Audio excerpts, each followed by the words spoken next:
Hey, welcome to my YouTube channel, Making Sense of Credit, Making Sense of Making Money Online. I'm Tony Hill. I'm a personal and small business credit coach, online marketer, and YouTuber. Hey, welcome, guys.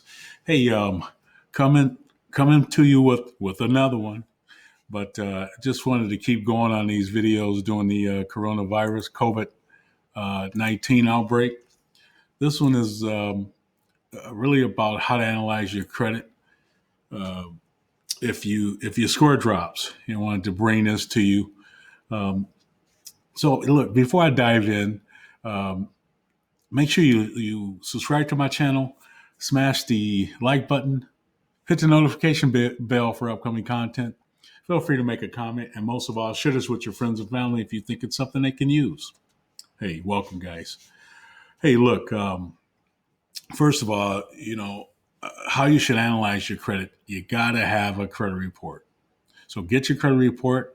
Credit reports are free until April 2021 through annualcreditreport.com. You can get it at Equifax, TransUnion, and Experian. Until then, look up any account where you have made a payment modification with one of your lenders. And if you are on time, the creditor is not allowed to mark your account as delinquent during the agreement period. During this coronavirus, maybe you had a deferment or whatever the case may be, but make sure you keep check on those. That's why the every week thing is pretty cool. If your accounts were delinquent before, it can still be reported that way. But if you bring it current, the creditor must start reflecting that. Pay particular attention to your student loan accounts.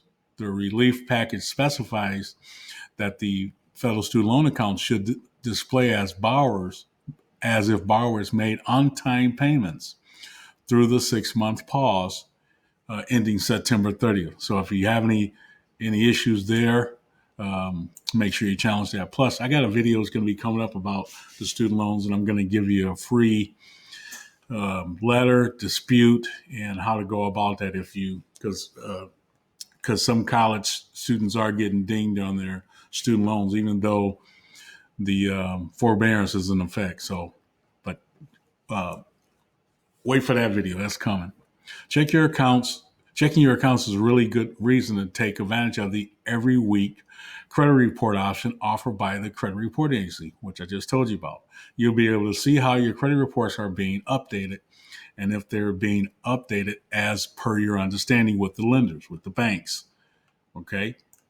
If you see a big drop and you verify your accounts with modifications are being reported correctly, look for other reasons. Reasons for dropping your credit score could include you may have a derogatory information like a late payment, collection, or repossession.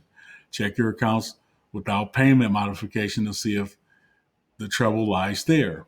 Your balance on credit cards may be high relative to your credit limits. The portion of your limits you have in use is called credit utilization, if you didn't know that. The higher it goes, the worse your score, But the damage can be reversed fairly quickly when you pay the balances back down. You may be a victim of identity theft or credit card fraud, which raises your utilization and causes negative marks. Hey guys, in the description down there, I think it's a cheap service. I forget the name of it, but it's identity theft for like $6.67. You can go to I know Sesame has a identity theft, I think, free thing with Credit Sesame. Also, you can Experian.com. Protect yourself during this time because this is one of the worst time, especially in the pandemic, because scammers can certainly come after you, especially if you got good credit. Your cosigner, just going on to things you might want that could have affected your score. Your cosigner a new credit from someone who didn't pay as agreed.